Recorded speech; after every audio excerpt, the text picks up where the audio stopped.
Pizza might be my favorite food, and today I'm showing you how to make the world's easiest pan pizza dough. It requires very little kneading and you can cook it in a cast iron or a sheet pan, up to you. Today we're showing you the cast iron method. First, get 2 cups of bread flour. Not all-purpose flour, you need bread flour. Add 1 1/4 teaspoons active dry yeast and 1 teaspoon salt. Mix it very well. Then add 1 cup hot water. This needs to be between 120 to 130 degrees Fahrenheit. The water temperature is not in this range. It will not activate the yeast. Too hot or too cold, it just won't work. Then using a wooden spoon, mix the dough until it starts to come together.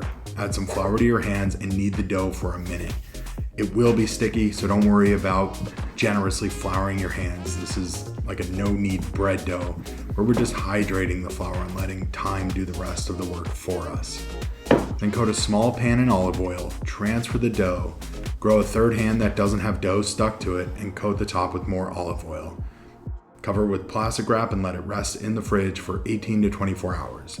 This resting time gives the yeast and gluten time to activate, creating a bunch of flavorful esters.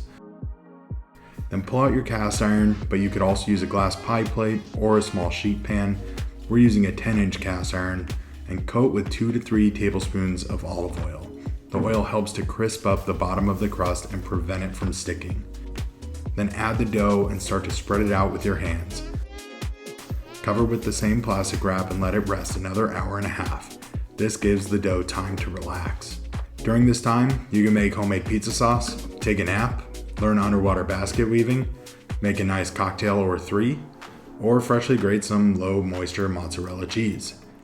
This is our full star 11-in-1 slicer. We use this thing all the time, especially if you've seen our other videos you would know, and we'll link it below. After the resting period, add your favorite pizza sauce. We're using this one that we made with fresh tomatoes. Recipe's also linked below, but we won't get offended if you use store-bought sauce. Then add your favorite toppings. I'm going for pepperoni and some homemade pickled jalapenos.